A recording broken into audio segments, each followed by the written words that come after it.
නමෝ තස්ස භගවතු අරහතෝ සම්මා සම්බුද්දස්ස නමෝ තස්ස භගවතු අරහතෝ සම්මා සම්බුද්දස්ස නමෝ තස්ස භගවතු අරහතෝ සම්මා සම්බුද්දස්ස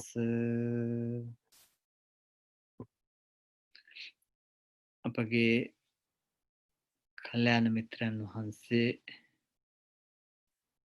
සාන්ත හාමුදුරන් වහන්සේගෙන් අවසරයි පින්නතුනි මේ වස්සාවාසයේ අවසානයේ කරනු ලබන ධර්මදේශනා මාලාවේ තවත් ධර්මදේශනාවක් අහන්න තමයි මේ පින්නතුන් මේ සූදානම් වෙන්නේ. අපි නිතර බණ අහනවනේ. බණ අහන පිරිසම තමයි නැවත නැවත බණ අහන්නේ. ඉතින් මේ විවිධාකාරයෙන් බණ අහන එක හොඳයි. හේතුව තමයි අපි මේ ධර්මය අහන වාරයක් පාසා අපි සිහියෙන් සතියෙන් ඇහුම්කන් දෙනවා නම් අපිට ධම්මානුස්සතිය වැඩෙනවා, ධර්මය මෙනෙහි කරනවා. ඒ අතරේ ධර්මය අවබෝධ වෙනවා. අනිත් පැත්තෙන් ඉතින් ධර්මය අහන්න නැති වෙලාවල් වලට මොනවද අහන්න තියෙන්නේ කියලා අපි කල්පනා කරොත් අහන්න තියෙන්නේ අධර්මයක්නේ. අහන්න වෙන්නේ අධර්මයක්. තමන්ටත් ප්‍රයෝජනයක් නැති, අනුන්ටත් ප්‍රයෝජනයක් නැති, බොහෝ විට තමන්ගේ සිත වේදනාවට පීඩාවට පත් වෙන දූෂිත වෙන යමක් තමයි අහන්න තියෙන්නේ. එහෙම පරිසරයක ලෝකයක අපිට භාග්‍යයක් තියෙනවා මේ අපිට ධර්මය ඇහෙනවා, බණ ඇහෙනවා. ඒ ධර්මයට රුචි වෙන ප්‍රියමනාප වෙන්නත් මනසේ යම් දියුණුවක් තියෙනවා. නැත්තම් ධර්මයට රුචියක් ප්‍රියමනාප බවක් ඇති වෙන්නේ නැහැ. ඒ ආධ්‍යාත්මික වූ යම්කිසි දියුණුවක් කුසලයක් වැඩිවීමක් වෙලා තිබුණොත් තමයි ධර්මයකට රුචියක් ඇති වෙන්නේ. ඉතින් මම මේ වෙලාවේ අද දවසේ කල්පනා කරා මේ පින්නතුන්ට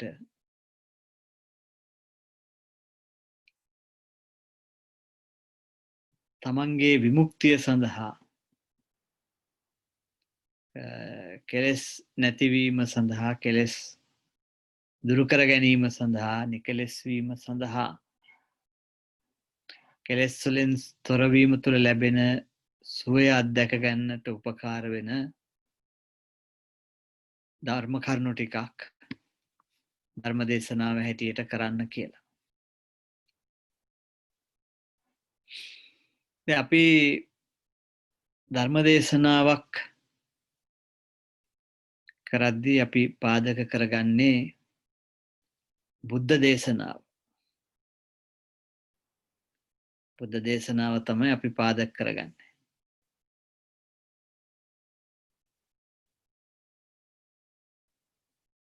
දැන් බුදුරජාණන් වහන්සේගේ දේශනාවල් තියෙන සූත්‍රවල.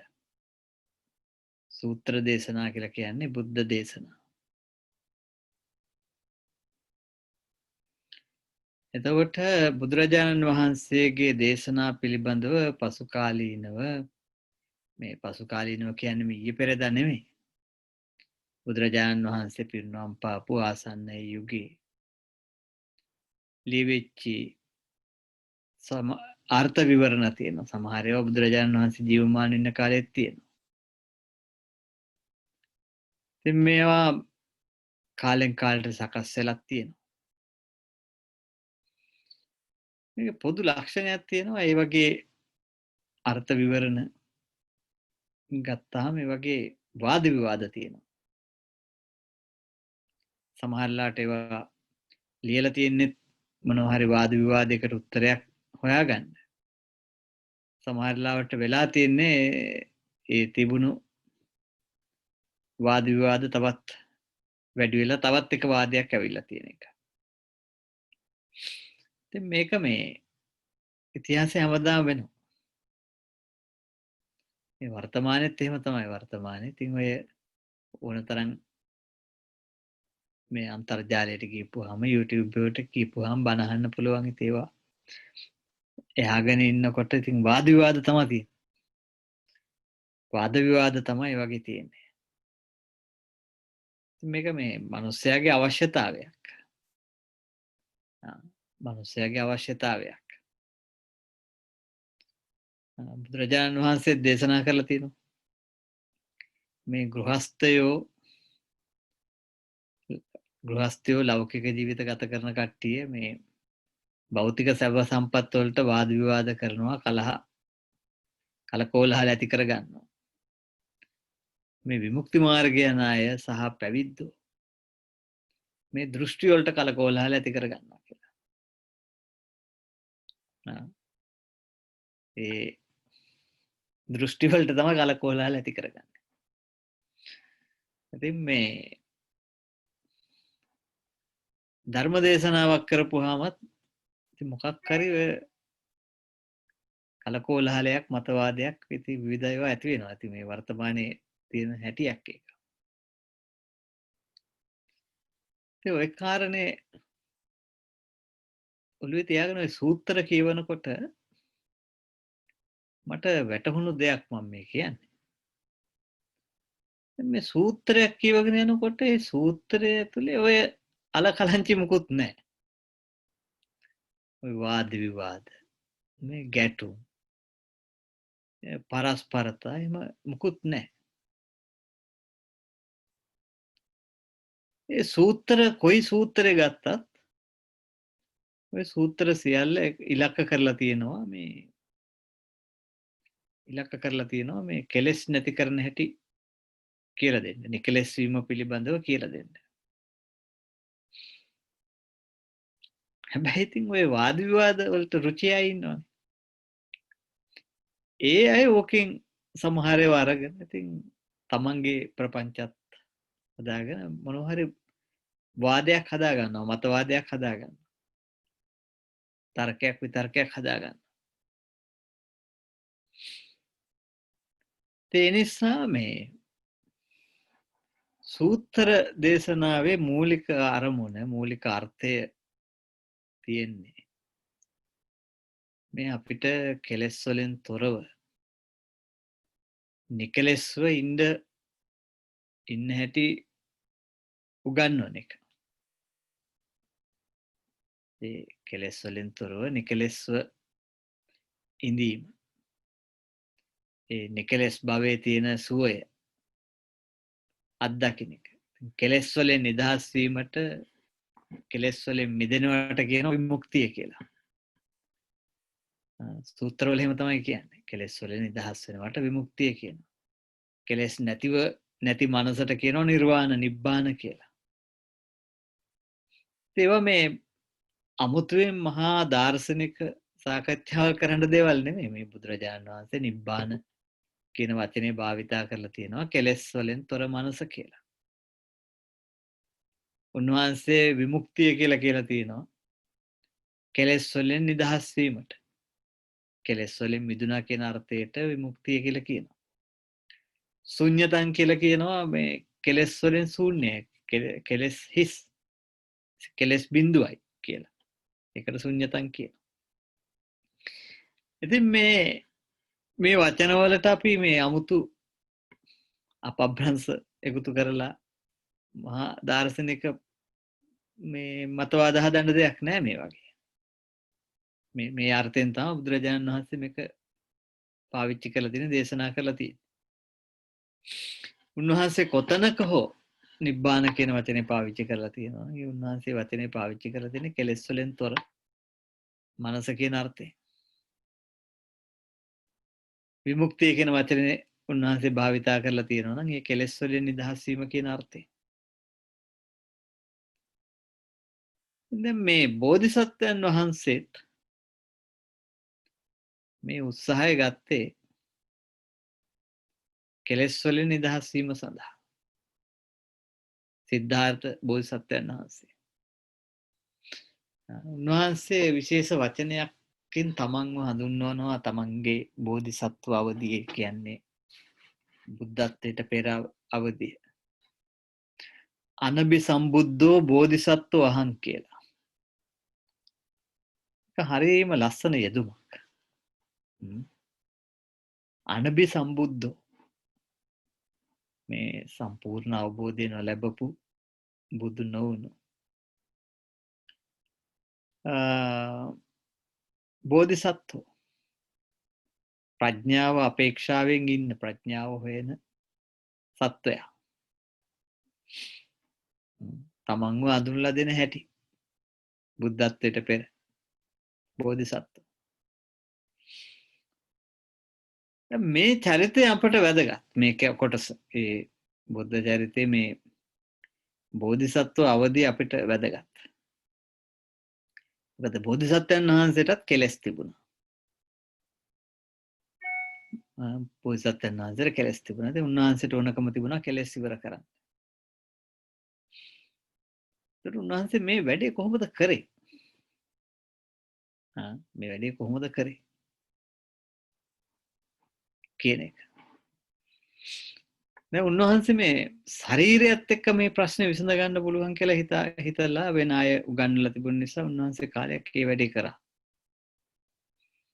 මොකද මේ ඒ කාලේ හිටපු අය හිතුවා මේ මනස ආත්මය කටි පාවිච්චි කරපු වචනේ ජීව කියලා. ජෛන අය හිටියනේ. ඒ ජෛනෝ කියන්නේත් මේ බුදුරජාණන් වහන්සේගේ ඥාති පරම්පරාවේ අයම තමයි. ඒ බුදුරජාණන් වහන්සේගේ ඥාතිවෝ අය. සාක්‍යොත් ආගමික සාක්‍යොත් මේ අපි සමහරලාට කියනවානේ මේ හින්දු කියලා එහෙම කට හින්දු නෙමෙයි. මේ ජෛන. ජෛන කියලා කියන්නේ භාවනා කරන අය කියන එක. ඒක ජෛන කියන වචනේ තේරුම භාවනා කරන ධ්‍යාන වඩන අය කියන එක. ඉතින් අර දෙවියන්ට බ්‍රහ්මයාට වඳින පුදන යාඥා කරන වේද ග්‍රන්ථ අදහන අය නෙමෙයි. මේ කට්ටිය භාවනා කරන අය. ඉතින් මේ ඒ ඥාති පරපුරේ තමයි සාක්‍යොත් හිටියේ. ඉතින් විශාලාවෙත් හිටියේ අය. ශ්‍රාවස්තියෙත් හිටියේ බහුතරයක් ඒ අය. ඉතින් මේ අය විශ්වාස කරා මේ ආත්මය නැත්තම් හිත මේක මේ ඒකට නමක් දුන්නා ජීවය කියලා. ඒක මේ ශරීරයම තමයි මේක තියෙන්නේ. ඒ නිසා මේ ශරීරය පාලනය කරලා ශරීරය මේ ජීව මුක්ත කරාට පස්සේ දුක ඉවර වෙනවා කියලා. කෙලෙස් අවසන් වෙනවා කියලා. ඒකට කර්මය ගැන දැනගෙන හිටියා. කර්ම ටික ගෙවල ඉවර කරාට පස්සේ මේ දුක අවසන් වෙනවා කියලා. ඉතින් මේ බෝධිසත්වයන් ඉතින් වැඩේ කරලා බැලුවා. උන්වහන්සේට තේරුණා මේ කට්ටිය කරලා තියෙන විදිහටත් කරලා බැලුවා. කරොත් හොඳයි කියලා කියන විදිහටත් කරලා බැලුවා. කවුරුවත් නොකරලා තිබුණු විදිහටත් කරලා බැලුවා. ඒ බල්ලත් උන්වහන්සේට තේරුණා මේ හරියන්නේ නැහැ. තවම මේ කෙලස් තියෙනවා මේකේ කියලා. තවම මේ හිත ඇතුලේ මනස තුල කෙලස් තියෙනවා. ඉතින් උන්වහන්සේගේ ඉලක්කය උනේ ඒක මේ කෙලස් තියෙනවා. ඉතින් මේ කෙලස් ඉවර කරන්න. මේක අපිට ඉතාම වැදගත් කාරණයක් මේ බෝධිසත්වයන් වහන්සේගෙන් අපි ඉගෙන ගත යුතු කාරණයක්. බෝධිසත්වයන් වහන්සේ මේ මම සෝහන් වුණාද මාර්ගඵලලාභී වුණාද බුදු වුණාද ජීව මුක්තද ඒව නෙමෙයි බෝධිසත්වයන් වහන්සේ කල්පනා කරේ. බෝධිසත්වයන් වහන්සේ බැලුවේ තවම කෙලෙස් තියෙනවද නැද්ද? කෙලෙස් පේන තියෙනවා නම් Taman තුල තියෙනවා කියලා පේනවා. තාම ප්‍රශ්නේ විසඳිලා නැහැ. තාම ගැටලු විසඳිලා නැහැ. මේක අපට ඉගෙන ගන්න තියෙන ඉතාම වැදගත් කාරණයක්. මෙතන එක මට මතක් කරන්න සිහිපත් කරන්න උවමනාව තියෙනවා. අපි මේ මොන මට්ටමේ මොන විදිහේ අත්දැකීම් ලබනවද මාර්ගඵලලාභියෝ වෙනවද ධ්‍යානලාභියෝ වෙනවද ඒකන මේ වැදගත් කාරණේ කොයිතරම් දුරට කෙලස් තියෙනවද නැද්ද කියන එක ඒ කෙලස් තියෙනවා නම් මේ ගැටලු විසඳ ගන්න ඕන කියන එක. එතනට ආපු කෙනෙකුට පින්නවදනේ වරදින්නේ නැහැ. මොකද එයා දන්නවනේ මේ කෙලස් නැති කරගන්නයි මට උමනාව තියෙන්නේ. ඉතින් මේ ක්ලේශය තියෙනවා මේක අයින් කරගන්නේ කොහොමද? ඉවත් කරගන්නේ කොහොමද කියලා. ඒක බොහොම මේ සරල තැනකට එන්න පුළුවන්. තමන්ට වෙන ජීවිතයක් තියෙන්න පුළුවන්. ඒ ජීවිතය ඇතුලේ ඕනම මොන විදිහේ ජීවිතයක් ගත කරත් මේ කෙලස් ඉවත් කරගන්න විදිහ හොයාගන්න එක සහ ඉවත් කර ගැනීමයි වැඩේ තියෙන්නේ. හේතුව තමයි මේ කෙලස් වලින් තොරව ඉන්නකොට සුවය තියෙන නිසා. සැනසීම තියෙන නිසා, විමුක්තිය තියෙන නිසා. ඉතින් මේ උන්වහන්සේ එක අවස්ථාවක සඳහන් කරනවා මේ දුෂ්කර ක්‍රියාවත් කරලා ඒක උපරිමයටත් කරලා මේක අසාර්ථක වෙලා ඉන්න වෙලාවේ උන්වහන්සේ කියනවා මේ මට මේ උපමාවක් හිතට ආවා. ඒ උන්වහන්සේ කියනවා මේක අద్භූතයි. අద్භූතයි කියලා කියන්නේ අර අපි මේ මිරකල් කියන අර්ථයෙන්ම නෙමෙයි. මීට ඉස්සරලා මේක තේරිලා තිබුණේ නැහැ කියන එක. අద్භූතයි කියන්නේ ඒක. එහෙම අපේ වචන වලට තියෙනවනේ අපි මේ භාෂාවල තියෙනවා ඒ වචනට අපිට ඕන අර්ථ දෙනවා. තේරුම් ගන්න පුළුවන් උදාහරණයක් මම කියන්නම්. ඔය කෝල් එකක් දීලා හරි කාට හරි ඔය ලංකාවේ කෙනෙකුට කතා කරලා අහන්නකෝ UFO කියන්නේ මොකද්ද කියලා. UFO කියලා කියන්නේ මොකද්ද කියලා අහපු ගමන් කියනවා මේ පිටසක්වල යානාවක් කියලා. නමුත් මෙහෙ කාගෙන් හරි ඔක ඇහුවොත් හරි ශබ්දකෝෂය හරි තියෙන්නේ මේ අඳුරගත්තේ නැති මේ ඔබ්ජෙක්ට් එකක් කියලා. unfounded object. හැබැයි ඔක ලංකාවේදී UFO කියලා කියන්නේ මේ පියාඹන පීරිසියක් පිටසක්වල යානාව. ඒ වගේ තමයි ඒ වර්තමානයේ වචනේ වගේ තමයි ඒ කාලෙත් ඔය පාලි භාෂාවේ බුදුරජාණන් වහන්සේ දේශනා කරපු වචන ගත්තොත් එහෙම මේ ධර්මයේ තියෙන වචන ඒවට මේ අපි අහලා තියෙන හරි මොකක් හරි අපට ඕන අර්ථයක් දෙනවා. ඔය අද්භූතයි කියලා සූත්‍රවල කියලා තියෙනවා අපි හිතාගෙන ඉන්නේ මේ ආශ්චර්ය මත්තර අපි කියන ප්‍රාතිහාර්ය මිරකල් කියලා කියන්නේ. අන්න ඒවට මේ කියන්නේ කියලා. ඉතින් බුදුරජාණන් වහන්සේ මෙතන මේ අද්භූතයි කියලා කියන්නේ මේ මීට ඉස්සරලා මට මේ තේරුන්නේ නැති තේරිලා තිබුණ නැති මීට පෙර මට වැටහිලා තිබුණ නැති දෙයක්. මේ තමයි මම මේ මට මේ තේරුණා වැටහුණා මේ අద్භූත දෙයක් තේරුණා මට මොකක්ද උපමාවක් හිතට ආවා කියලා. මොකද්ද උපමාව? මේ ගඟේ ලී දඬු ගහගෙන යන ලී දඬු තියෙනවා. කවුරු හරි කෙනෙක් Tamanට ගිනි අවුලවන්න ඕන වෙලා. අර ගඟේ ගහගෙන යන ලී දඬු දෙකක් අල්ලගෙන ගඟේ වතුරේ තියාගෙන මේක එකට අතුලනවා. අතුල්ලා බලනවා ගින්දර උපදව ගන්න. ඕක කොච්චර උත්සාහ කරත් පීඩාවටපත් වෙනවා මිස කලන්තේ හැදෙනවා ඇරෙන්න මේ ගින්දර අවුලව ගන්න නම් බෑ ඒක. ඒකට ඒ වගේ ගඟේ තිබිච්ච ලී දඬු දෙක ගොඩට ඇදලා අරගෙන ගොඩ තියාගෙන අතුලන්න උත්සාහ කරනවා. අතුල්ලා උත්සාහ කරනවා ගිනි අවුලවන්න. ඒත් පීඩාවටපත් වෙනවා වෙහෙස වෙනවා කලන්තේ හැදෙනවා හැබැයි ගිනි ඇවිලෙන්නේ නැහැ. දැන් මේ වැඩේ වෙන්නේ ඇයි? ඇයි මේ ගින්දර ඇවිලෙන්නේ නැත්තේ? මොකද්ද හේතුව? හේතුව තමයි මේ පින්නතුන්ට දැන් ඔය තේරිච්ච විදිහට මේ ලී තෙත් වෙලා තියෙන්නේ. තෙත් වෙච්ච ලී දඬු දෙකක් එකට ඇතුළුවා කියලා ගිනි ඇවිලෙන්නේ නැහැ. ඒ නිසා මේ වියලි ලී දඬු දෙකක් මේ ලී දඬු දෙක වියලලා අරගෙන හෝ වියලි දෙකක් අරගෙන එකට අතුලලා ගිනි අවුලව ගන්නවා. බුදුරජාණන් වහන්සේ කියනවා දැන් මට තේරුණා මේ කෙලෙස් සහිත සමාජය තුළ මේ කෙලෙස් සහිත මනස තියාගෙන මේ ප්‍රඥාව ඇති කරන්න දරන උත්සාහය කිසිම තීරුමක් නැහැ. හේතුව සමාජයේ වැරද්දක් නෙමෙයි. මේ හිතේ වැරද්දකුත් නෙමෙයි. මනසේ වැරද්දකුත් විඥානයේ වැරද්දකුත් නෙමෙයි ඒක. මේ කෙලෙස් තියෙනවා. කෙලෙස් වලින් තෙතයි මේක. ඒක ප්‍රඥාවට ඉඩ කඩක් නැහැ එතන එතකොට. ඉතින් ඒ නිසා කියලා මේක සමාජයෙන් එළියට ඇදගෙන අරන් ගියා කියලා. සමාජයෙන් අයින් වුණාය කියලා. සමාජයෙන් පරිබාහිර වුණාය නැත්නම් අබිනිෂ්ක්‍රමණය කරාය කියලා. ඒත් ප්‍රඥාව ඇති වෙන්නේ මොකද තවම මේකේ කෙලෙස් තියෙන නිසා. තවම මේකේ කෙලෙස් තියෙන නිසා. එතකොට උන්වහන්සේ තීරණය කරනවා මේක මේ ශරීරයත් එක්ක තියෙන ප්‍රශ්නයක් නෙමෙයි. මේ ශරීරයත් එක්ක තියෙන ප්‍රශ්නයක් නෙමෙයි. මේකට මොනතරම් දුෂ්කර ක්‍රියාවල් කරාය මොනතරම් ශික්ෂාපද ආරක්ෂා කරාය කැලෑවල ජීවත් වුණාය කියලා. මේ ප්‍රශ්නේ විසඳෙන්නේ නැහැ. මොකද මේ ප්‍රශ්නේ තියෙන්නේ මනසේ. නෝක ඉතාම වැදගත් කාරණයක්. එතෙක් කල මේ විමුක්තිය හොයපු අය ඔක්කොටම තිබුණු ප්‍රශ්නේ තමයි කට්ටිය හිතාගෙන හිටියේ මේ ප්‍රශ්නේ ශරීරයේ තියෙන්නේ කියලා. කාය දණ්ඩය කියලා කිව්වා. දණ්ඩ කියලා කිව්වම අපේ අය ගොඩක් වෙලාවට අපි හිතන මේ දඬුවම වගේ අදහසක් එනවා දණ්ඩ කිව්වම. ඒක මේ මොකද්ද මේ අර්ධමාර්ගදී ක්‍රියාව කියන වචනේ. ක්‍රියාව කියන වචනේ තමයි දණ්ඩ කියලා කියන්නේ.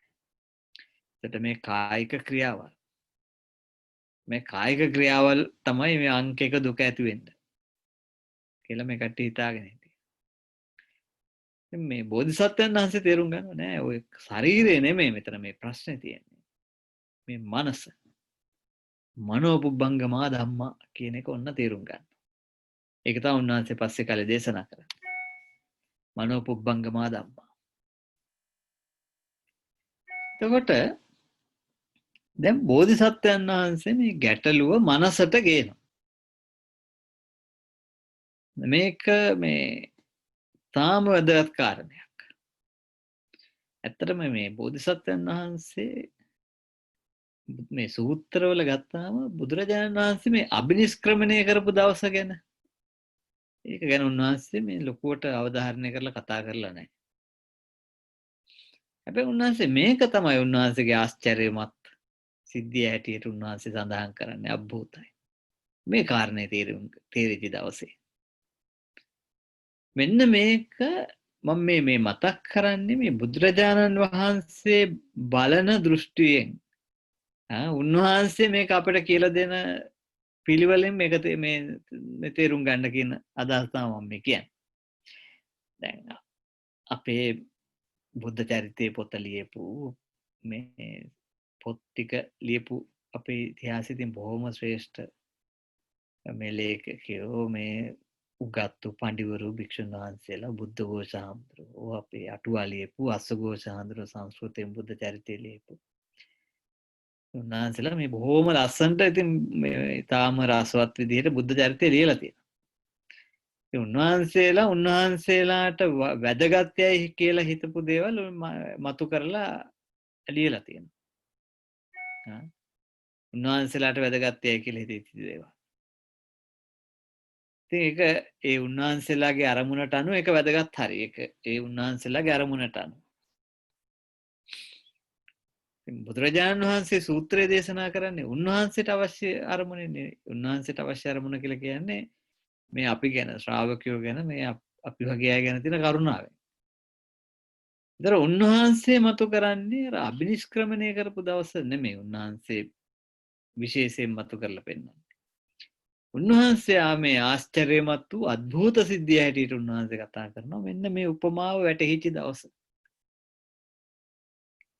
උන්වහන්සේ කියනවා මට මේ වැටහුණා මට අවබෝධ වුණා මේ ප්‍රඥාව ඇති කරගන්න නම් මනස තුල තියෙන මේ කෙලෙස් ටික වියල ගන්න ඕන. මනස තුල තියෙන මේ කෙලෙස් ටික ඉවර කරගන්න ඕන කියලා මට අවබෝධ වුණා මට වැටහුණා කියලා. මේ කාරණය ඉතින් මේ පොඩි සරල කාරණයක් කියලා කියන්න පුළුවන්. ඉතින් මේ කාරණේ හැබැයි අතෑරලා යන්න එපා. මටත් ඉතින් ওই කතාව මේ වාක්‍යයකින් දෙකකින් කියලා ඉවර කරන්න පුළුවන් විනාඩි දෙක තුنين ඕක කියලා ඉවර කරන්න පුළුවන්. නමුත් මම ඕක ඉවර කරන්නේ නැතුව මේ තවම ඕක වටේ කැරකි ඉන්නේ මේක හොඳට තේරුම් ගන්න ඕන හින්දා. මේක වැටහෙන්න ඕන හින්දා. මොකද්ද මේ බුදුරජාණන් වහන්සේ තමන්ගේ බෝධිසත්ව අවධිය සම්බන්ධයෙන් විශේෂ කාරණයක් අපට කියලා තියෙනවා. මොකද්ද ඒ කාරණය? උන්වහන්සේ දේශනා කරනවා මම අවබෝධ කරගත්තා මේ උපමාව හරහා මේ ප්‍රඥාව ඇති කරගන්න නම් මනස තුල කෙලෙස් ඉවත් කරන්න ඕන කියලා. කෙලෙස් වලින් මනස නිදහස් වෙන්න ඕන කියලා. මෙන්න මේ අවබෝධය තමයි සම්දිස්ථානය. ඒක තමන් විසින්ම අවබෝධ කරගන්න දේවල්. අනිත් අය කියපු දෙයක් නෙමෙයි. දැන් උන්වහන්සේ මනස දිහා බලාගෙන ඉන්නවා. මෙන්න මේක ඊටාම වැදගත් කාරණයක්. උන්වහන්සේ මනස දිහා බලාගෙන ඉන්නවා. දැන් මම මේ කියන කරුණු ටික තියෙන්නේ මජ්ක්‍ධිම නිකායේ ද්වේදා විතක්ක කියන සූත්‍රේ. කාට හරි පුළුවන් ඕක අරන් කියවන්න පුළුවන්. සිංහල පරිවර්තනෙත් තියෙනවා, ඉංග්‍රීසි පරිවර්තනෙත් තියෙනවා. ඒ සූත්‍රයේ මුලින්ද ළඟට අපි කිව්ව සාන්තහාමුදුරන්ට කිව්ව සාන්තහාමුදුරේ සූත්‍රේ දේශනා කරන්නත් පුළුවන්. ඉතින් ප්‍රශ්නයක් නැහැ. ඔක පහසුවෙන් හොයාගන්න පුළුවන් දෙයක්. ඒ ද්වේදා විතක්ක සූත්‍රයේ තමයි මේ කරුණු ටික මම මේ කියන කරුණු ටික තියෙන්නේ. දැන් උන්වහන්සේ මේ මනස දිහා බලාගෙන ඉන්නවා. මේක විශේෂ දෙයක්. මොකද්ද මේ මනස දිහා බලාගෙන ඉන්නවා කියන්නේ? දැන් අපිටනේ මේ අභිධර්ම පිටකයක් තියෙන්නේ. අපිට තමයි මේ අභිධර්ම පිටකයක් තියෙන්නේ.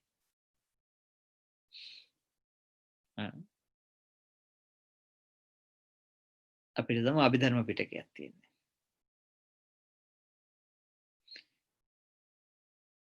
බෝධිසත්වයන් වහන්සේට ওই මොන පිටකයක්වත් තිබුණේ නැහැ. බෝධිසත්වයන් වහන්සේට මේ හිත් 89කට බෙදන්න එක 120 වෙන්නේ කොහොමද? කාමාවචර, රූපාවචර, අරූපාවචර හිත් මොනවද? ඔය මොනවත් බෝධිසත්වයන් වහන්සේට නැහැ. උන්වහන්සේ දන්නේ නැහැ මොනවත්. එහෙම තමයි මං කියන්නේ. ඒ කිසි දෙයක් දන්නේ නැහැ. උන්වහන්සේ දැන් හඳුරගෙන තියෙනවා, තේරුම් අරන් තියෙනවා මේ මනස තමයි මනස කියලා එකක් තියෙනවා. ඒක අනිත් සියල්ලටදී ප්‍රමුඛයි. මේ කෙලෙස් කියනවා තියෙන්නේ මනසේ. එච්චර හඳුරගෙන තියෙන එක තමයි තේරුම් අරන් තියෙන්නේ. ඒක තමයි තේරුම් අරන් තියෙන්නේ. දැන් උන්වහන්සේ ඉතින් මේ මනස දිහා බලාගෙන ඉන්නවා. මේ මෙතෙක් දවසක් මේ ශරීරයත් එක්කනේ මේ අරගලේ කරේ. දැන් උන්වහන්සේ දකිනවා මනස වෙනම තියෙනවා. ඉතින් මනස දිහා උන්වහන්සේ බලාගෙන ඉන්නවා. කලබලයක් නැහැ. ඉතින් මේකට මේ 아무තු කලබලයක් නැහැ. ඒතර උන්වහන්සේ ඉගෙන දේශනා කරන පස්සේ කාලේ මේ දැන් උන්වහන්සේට මනස දිහා බලනකොට තේරුණාය කියලා මේක වර්ග දෙකකට බෙදන්න පුළුවන්. බෙදුවොත් හොඳයි කියලා. වර්ග දෙකකට බෙදුවොත් හොඳයි කියලා උන්වහන්සේට වැටහුණා කියලා. ඒ මොකද්ද වර්ග දෙක? කුසල සහ අකුසල හැටියට. ඔය කුසල අකුසල කියපු ගමන් අර UFO වගේ තමයි අපේ ඔළුවට කොහෙන් හරි ආපු අදහසක් තියෙන. එහෙම තමයි අපි ඔක තේරුම් ගන්න. එහෙම තමයි අපි තේරුම් ගන්න. දැන් බෝධිසත්වයන් වහන්සේ ඔක කුසල අකුසල කියලා අඳුරගන්නේ උන්වහන්සේ කියන එකට නිර්ණායකයක් දෙනවා. තමන්ට හෝ අනුන්ට හිංසාවක් වෙන, පීඩාවක් වෙන, තමන්ගේ ප්‍රඥාවට බාධා වෙන යම්කිසි හිතක් හිතවිල්ලක් තියෙනවා නම් ඒක අසාර්ථක දෙයක්. ඒක අකුසලයි. තමන්ටවත් අනුන්ටවත් හිංසාවක්, පීඩාවක්, කරදරයක් අහිතක් නොවන තමන්ගේ සුඛයට ප්‍රඥාවට හේතු වෙන යම් හිතවිල්ලක් තියෙනවා නම් ඒක කුසලය. ඔන්නෝක මතක තියාගන්න පින්නතුනේ. කුසල අකුසල කිව්වම මේ බුදුරජාණන් වහන්සේ මේක අපිට අඳුල්ලා දෙන්නේ කොහොමද කියලා. මේකට මේ මහා දාර්ශනික අර්ථකථන හොය ඉන්න ඕනේ නැහැ. මේ බුදුරජාණන් වහන්සේ මේක විස්තර කරන විදිහ. එතකොට මේ මනස ඇතුලේ Tamanටම මේක අඳුරගන්න පුළුවන් මේ කියන විදිහට මේක බලපුවාම. Tamanගේ හිතවිලි ටික දිහා බලලා මේකෙන් මට හිතකර මොනවද අහිතකර මොනවද? මගේ සුඛයට සුඛය තියෙන්නේ කොයි හිතවිල්ලත් එක්කද දුක තියෙන්නේ කොයි එකත් එක්කද? අනිත් අයට කරදරයක් හිංසාවක් පීඩාවක් වෙන්නේ කොයි හිතවිල්ලද? අනිත් අයට යහපතක් වෙන්නේ කොයි හිතවිල්ලද? ඔය විදිහට මනලා බලපුවම Tamanටම Tamanගේ මනසේ මේ කුසලයේ සහ අකුසලයේ අඳුර ගන්න පුළුවන්. මේක වටහා ගන්න පුළුවන්. ඊට බුදුරජාණන් වහන්සේ මේ වර්ග කිරිල්ල කළත් හොඳයි කියලා හිතුණා කියලා කියනවා. ඉතින් උන්වහන්සේම තමයි කියන්නේ. මේ බුදු නොවුණු බෝධිසත්වයන් වහන්සේට හිතුණු දෙයි. මේ මනස දිහා බලාගෙන ඉන්නකොට මේක වර්ග කරගත්තොත් හොඳයි. කුසල හැටියටයි අකුසල හැටියටයි කියලා. ඔන්න ඔය වෙන් කර ගැනීමේ හැකියාවට කුසල සහ අකුසල හැටියට වෙන් කර ගැනීමේ හැකියාව තියෙනවා. ඒ හිතන විදිහටම කුසල අකුසල හැටියට වෙන් කරගන්න බෑ. අපිට අකුසලයේ කුසල හැටියට පේන්න පුළුවන්, කුසලයේ අකුසල හැටියට පේන්න පුළුවන්. ඒකට විශේෂ හැකියාවක් නුවණක් තියෙන්න ඕන කියලා බුදුරජාණන් වහන්සේ කියනවා. ඒකට කියනවා යෝනිසෝ මනසිකාරය කියලා. ඒ යෝනිසෝ මනසිකාරයේ තියෙන කෙනාට තමයි මේක මේ හරියටම වර්ග කරගන්න පුළුවන්.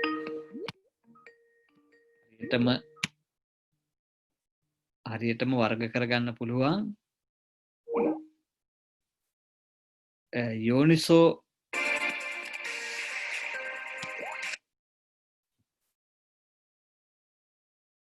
යෝනිසෝ මනසිකාරයේ තියෙන කෙනාට මේක හරියටම වර්ග කරගන්න පුළුවන් කියලා. ඉතින් දැන්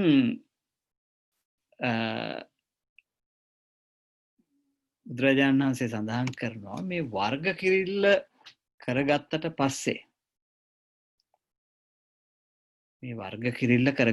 පස්සේ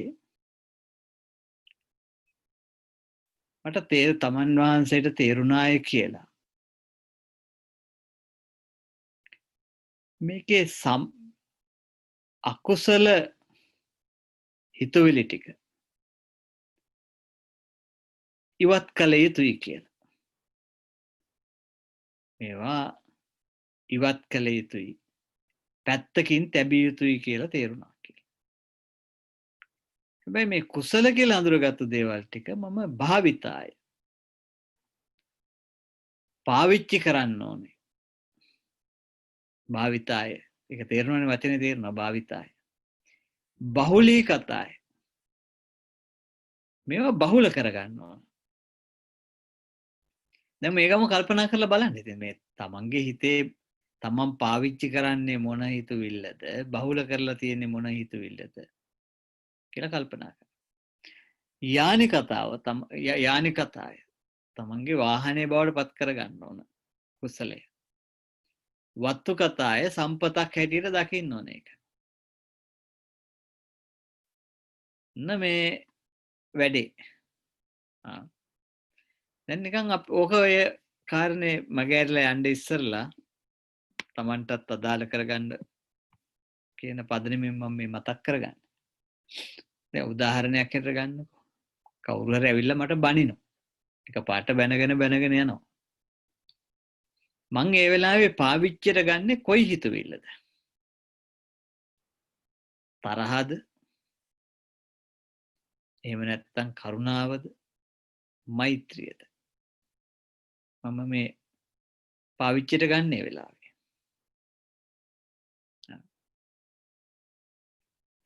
පාරේ යනකොට වැටලා තියෙනවා කියමුකෝ මුදල් පසුම්බිය. ඒක දැක්කහම ඉතින් එක එක හිතුවිලි එනවා. කොයි එකද පාවිච්චි කරන්නේ? කොයි හිතවිල්ලද පාවිච්චි කරන්නේ මෙතන? කොයි එකද දැන් භාවිතා කරන්නේ? කොයි හිතද මම භාවිතා කරගන්නේ මේ වෙලාවට? මොන හිතවිල්ල මොන චෛතසිකයටද මම භාවිතා කරන්නේ? දැන් මම අසනීපයක් තියෙනවා කියමුකෝ අපි කියමුකෝ කොලෙස්ටරෝල් වගේ අසනීපයක් තියෙනවා සීනි ප්‍රශ්නයක් තියෙනවා කියලා. ඉතින් මේ සීනි දාපු අයිස් දාපු කේක් එකක් තියෙනවා. දැන් මං කොයි හිතවිල්ලද භාවිතා කරන්නේ මේක ඇති වුනහම මේ ඇති වෙන තෘෂ්ණා ලෝභ හිතවිල්ල පාවිච්චි කරනවද නැත්නම් මම මේ රෝගියෙක් පරිසං වෙන්න ඕන කියලා හිතන ඒ සති චෛතසිකේ පාවිච්චි කරගන්නවද කියලා බලන්න ඕන. තමන් මොකද්ද පාවිච්චි කරන්නේ? ඒතර තමන්ගේ ජීවිතේ තමන්ටන මේ ඒ අත්දැකීම් වලදී මොන චෛතසිකේද භාවිතා කරන්නේ? මගේ ප්‍රතිචාරය දැක්වීමේ පදනම තියෙන්නේ මොන චෛතසිකේද කියන එක. මේක හොයලා බලන්න ඕන. ඊට පස්සේ බුදුරජාණන් වහන්සේ විතර කියන්නේ මේ අකුසල චෛතසික නම් ඒවා පැත්තක තැබිය යුතු දේවල් භාවිතා කළ යුත්තේ කුසල චෛතසික කියලා. දැන් කාටද මේක කියන්නේ? මේ කෙලෙස් නැති කරන්න උවමනාව තියන අයට. අනිත් අය ගැන නෙවෙයි මේ කියන්නේ. කෙලෙස් නැති කරන්න උවමනාව තියන අයට. එහෙම අවශ්‍යතාවයක් නැති අයට ඉතින් මේ ධර්මය අදාළ වෙන්නේ නැහැ. ඉතින් කට්ටිය තියෙන වෙන අරමුණක් නේ. අපි ඒකට කලබල වෙන්න ඕනෙත් නැහැ. එතකොට මේ කෙලෙස් නැති කිරීමේ උමනාව තියෙනවා නම් උන්වහන්සේ කියනවා මේ කුසලය භාවිතා කරන්න ඕන. සුඛයක් අත්දකින්න බලාපොරොත්තු වෙනවා නම් ප්‍රඥාවක් අත්දකින්න බලාපොරොත්තු වෙනවා නම් මේ කුසලය තමයි කුසල චෛතසික ටික තමයි පාවිච්චි කරන්න ඕන. භාවිතා කරන්න ඕන. සහ අපිට මැල්ලා බලා ගන්න පුළුවන් අපි බහුලව තියෙන්නේ මොනවද? වැඩිපුර දවසේ පැය 24 තුල වැඩියෙන්ම තියෙන්නේ මොන වර්ගයේ චෛතසිකද? කුසලේවද අකුසලේවද? මල් ළඟ සති චෛතසිකේ කොයිතරම් දුරට තියෙනවද? මල් ළඟ කරුණාව මෛත්‍රිය කොයිතරම් දුරට තියෙනවද? එතකොට විරිය, සද්ධා, විරිය, සමාධි වගේ චෛතසික කොයිතරම් දුරට තියෙනවද? මට ප්‍රවෘත්තියක් ඇහුණාම තරහක් දෙන්නේ. කරුණාවක් ඇති වෙන්නේ. ළඟ ඥාතියෙක් මරුණා කියලා ආරංචි වුණොත් මට දුකක් ඇති වෙන්නේ. උපේක්ෂාවෙන් දෙක දිහා බලන්නේ. මෙන්න මේ කාරණය. මේක තමයි මේ බෝධිසත්වයන් වහන්සේ අපිට කියන්නේ උන්වහන්සේ කරපු දේ. දැන් කාට හරි හදිස්සියේ හිතුනොත් එහෙම ඉතින් මේක මොකද්ද ඉතින් පොඩි ළමයිට හොඳයි වගේ කියලා හිතෙන්න පුළුවන් කෙනෙකුට. මේ ආන්දර මේ කියපු බණ පොඩි ළමයිට හොඳයි කියලා හිතෙන්න පුළුවන් වෙලාවකට.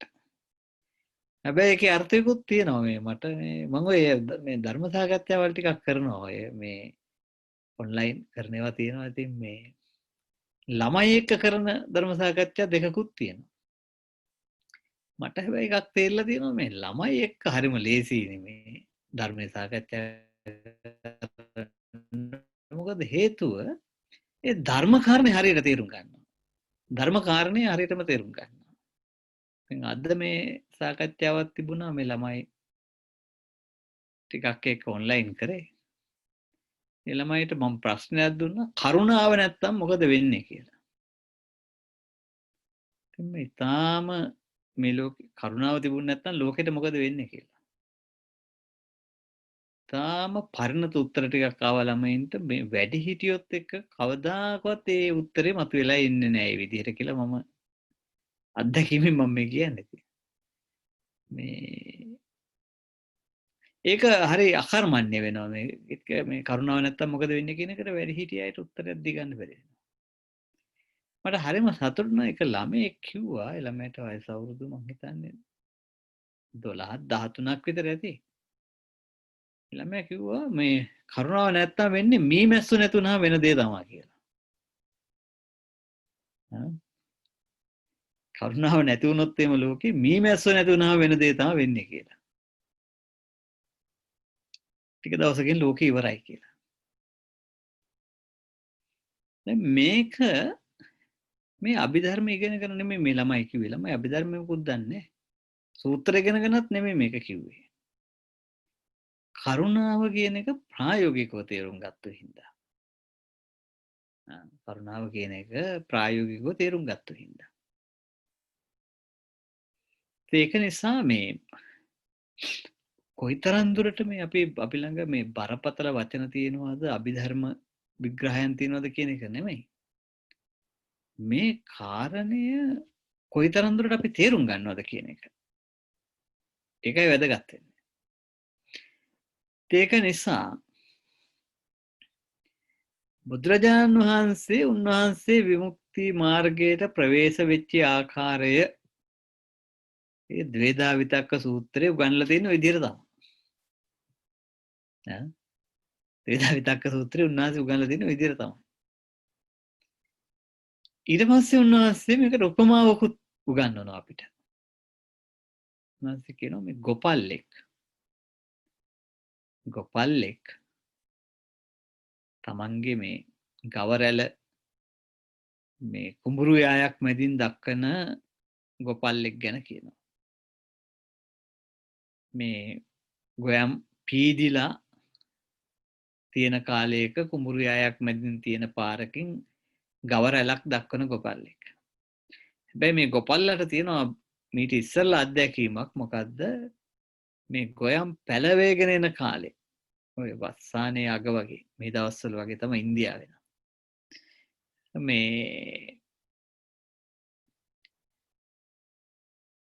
මේ හරක් තමන්ගේ නොසැලකිල්ල නිසා හරක් රැළ කුඹුරට පැනලා කුඹුරු විනාශ කරලා ඒකට දඬුවම් ලැබලා නින්දා අපහාස ලැබලා වන්දි ගෙවන්න වෙච්ච ගොපල්ලෙක් මේ. ඒ ගොපල්ලටම සිද්ධ වෙනවා මේ කුඹුරු යාය හොඳට පීදිලා තියෙන වෙලාවේ එම පාරෙන්ම මේ තමන්ගේ ගවරැළ දක්වන්න. කොහොමද මේ ගවරැළ දක්වන්නේ? නැන්සි කියනවා දැන් මේ එක්කෙනෙක් නෙමෙයි ගවරැලක් මෙතන.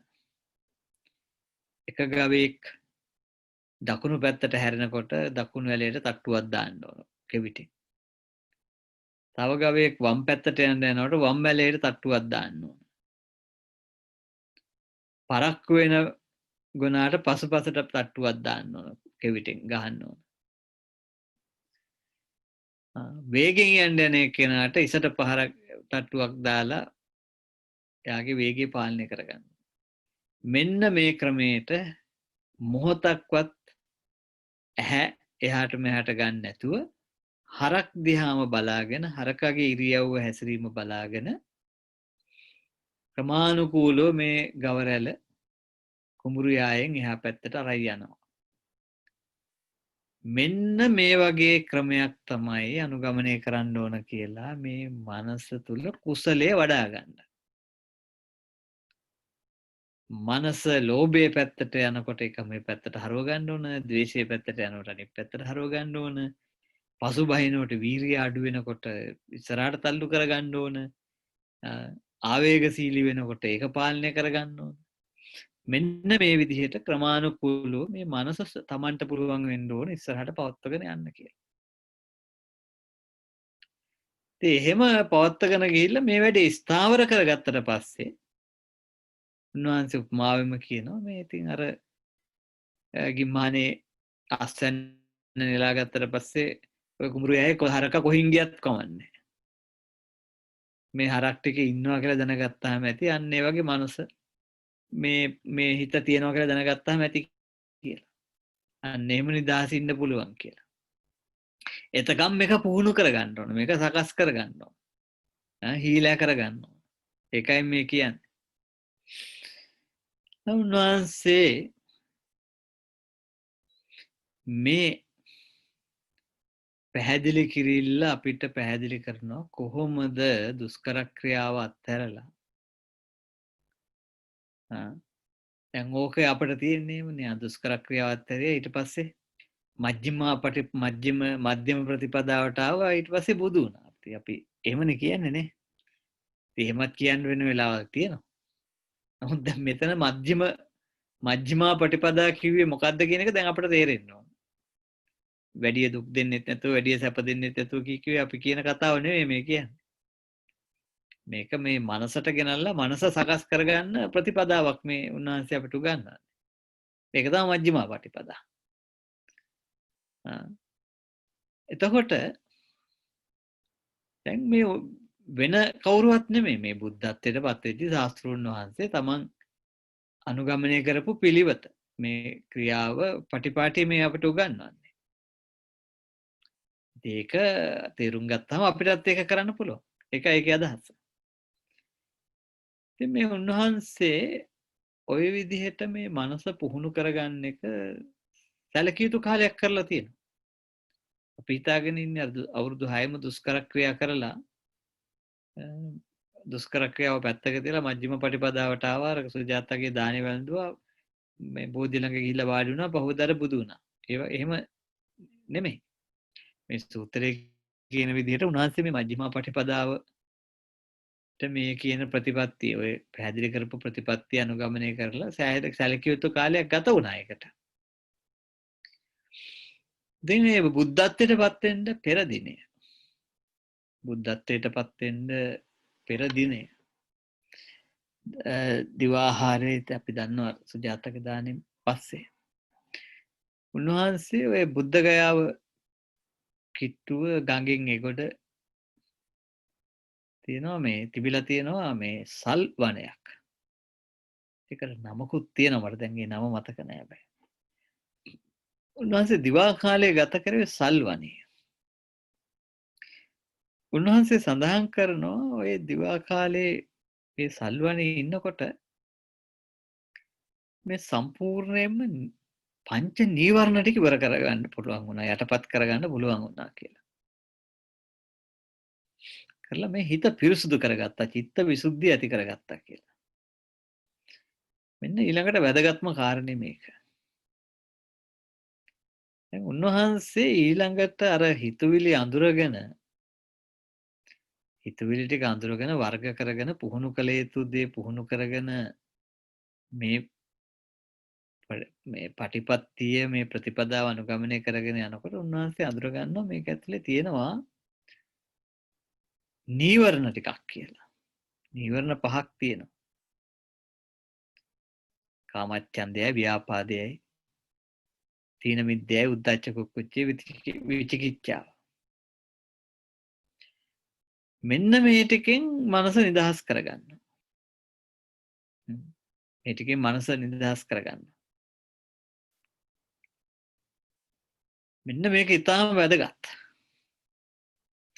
පින්නතුනේ අපිට මෙතනින් මම කැමති මං මෙතනින් නතර කරන්න මං කැමති. මොකද මේ කොටස තමයි අපිට ඕන කෑල්ල මේ කොටස තමයි අපිට කරන්න තියෙන කොටස මේ පුහුණු වෙන්න තියෙන කොටස මෙන්න මේක මේ. හිත දිහා බලාගෙන ඉන්න එක හිත වර්ග කරගන්න එක භාවිතා කළ යුතු දේ භාවිතා කරන එක අභාවිත කළ යුතු දේ අභාවිත කරගන්න අභාවයටපත් කරගන්න එක ඉවත් කරගන්න එක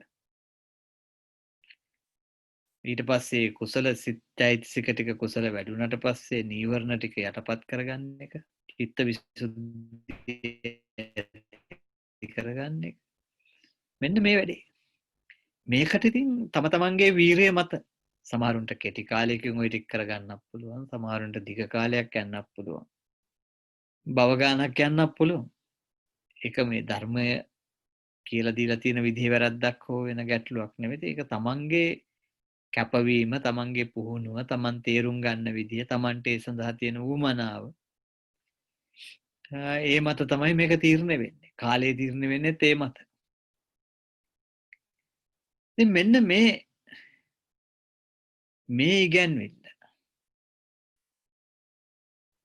ඉගැන්විල්ල බුදුරජාණන් වහන්සේ අපිට කරලා තියෙනවා මේ ද්වේදා විතක්ක කියන සූත්‍රය බුද්ධත්වයට පත් නොවුණු බෝධිසත්වයෙක් වූ මම මෙන්න මේ විදිහේ ප්‍රතිපත්තියක් අනුගමනය කරා කියලා. ඉතින් අපි මේ බුදුරජාණන් වහන්සේගේ ශ්‍රාවකයෝනේ. ඉතින් අපිට පේනවා අපිට පැහැදිලිව පේන්න ඕන මේ මනස තුල මේ අකුසලයේ තියෙනවා. අකුසලයේ තියෙනවා. ඒක නිසා දුක වේදනාව පීඩාව ඇති වෙනවා. සුඛය නැහැ කියලා තියෙනවා. දුකක් කෙසේවිට සුඛය නැති බව අපිට තේරෙනවා. එතකොට මේ ගැටලුව අපි ළඟ තියෙනවා නම් බෝධිසත්වයන් වහන්සේත් දැකලා තියෙන්නේ ඒ ටික නම් බුදුරජාණන් වහන්සේ මේ කතා කරලා තියෙන්නේ ඒ ගැන නම් අපිට කරන්න තියෙන්නේ මේක තේරුම් ගනිමින් අඳුර ගනිමින් මේ වැඩේ කරන එකයි. මේ කියන දේ කරන එකයි අපිට කරන්න තියෙන්නේ. ඉතින් මේ කොටස හරියට තේරුම් ගන්නවා නම් වටහා ගන්නවා නම් ඒක තුල අපේ විමුක්ති මාර්ගය තියෙනවා. ඒ තුල අපි ළඟ විමුක්ති මාර්ගය තියෙනවා. මේ බුදුරජාණන් වහන්සේ මේ හොඳ උපමාවක් තියෙනවා ධම්මපදයේ. උන්වහන්සේ දේශනා කරනවා මේ දිව මේ ව්‍යංජනය රසය දිවේ ගෑවිච්ච ගමන් ඒ රසය අඳුර ගන්නවා. ඒක තමයි මේ දිවේ තියෙන විශේෂය. හැබැයි මේ හැන්ද මේ ව්‍යංජන භාජනයේ කොච්චර කාලයක් තිබ්බත් කවදාකවත් ඕකේ රස අඳුර ගන්න නැහැ හැන්ද. දබ්බි සූපරසං යත එහෙමයි කියලා තියෙන්නේ. දබ්බි කියන්නේ හැන්දට. ජීවහා සූපරසං යත. දිව කොහොමද සූපරසය අඳුරගන්නේ? බොහොම වේගෙන් අඳුරගන්නවා. අන්න ඒ වගේ බුදුරජාණන් වහන්සේ අපට උගන්වලා තියෙනවා මේ දිව වගේ වෙන්න කියලා. මේ ධර්මය ගෑවිච්ච ගමන් අඳුර ගන්න පුළුවන් අය බවට පත් වෙන්න ඕන. එහෙම නැත්තම් ඉතින් අපි මේ හැමදාමනේ මුළු කාලෙම ඉතින් ධර්මයත් එක්ක හිටියා කියලා අර හැන්දක් වුණොත් එහෙම දබ්බි සූපරසං යතා කියලා තමයි කියන්නේ. ඉතින් මේක නිසා ඒ උන්වහන්සේ කරුණාවේ මෛත්‍රියේ උපමාවත් අපට උගන්ලා තියෙන්නේ. ඒක පුළුවන් තරම් බලන්න මේ ධර්මයේ මේ සරල කාරණයක් හැටියට මේක තේරුම් ගන්න එක. ඒක ඉතාම වැදගත්. මොකද බුදුරජාණන් වහන්සේ මේ අපිට තේරුම් ගන්න බැරි අපබ්‍රංශ දේශනා කරන්නේ නැහැ පින්නතුනේ. මොකද උන්වහන්සේ මේ ධර්මයේ දේශනා කරේ මේ කෙලෙස් තියෙන පෘථග්ජනයන්ට මේ අපි වගේ අයටනේ මේක දේශනා කරලා තියෙන්නේ. එතකොට උන්වහන්සේ මේ මිනිස්සුන්ට සාමාන්‍ය මනුස්සයලා තේරුම් ගන්න බැරි එකක් නම් මේ ධර්මය කියන්නේ. එහෙනම් මේ ඇත්තටම මේ දේශනාවෙන් තේරුමක් නැහැ අර්ථයක් නැහැ. මේ සමහරු උත්සාහයක් ගන්නවා මේ බුදුරජාණන් වහන්සේ දේශනා කරලා තියෙනවා ලේසි නෑ කාටවත් තේරුම් ගන්න බෑ. මේවා මේ අපි වගේ සුවිශේෂී බුද්ධලන්ට විතරක් තේරෙන ඒවා. ඉතින් ඒ නිසා මේ අපි වගේ අය මේවා තේරුම් අරන් අනිත් අයට කියලා දෙනවා වගේ එහෙම හිතාගෙන ඉන්න අය ඉන්නවා. ඒක නෙමෙයි ප්‍රශ්නේ තියෙන්නේ. මේ බුදුරජාණන් වහන්සේ බොහොම පහසුවෙන් තේරුම් ගන්න පුළුවන් දෙයක් කියලා තියෙනවා. ඒක අපි මේ හරියට ප්‍රඥාව මෙහෙමලා තේරුම් ගන්න නැති එකයි ගැටලුව තියෙන්නේ. එතනයි ගැටලුව තියෙන්නේ.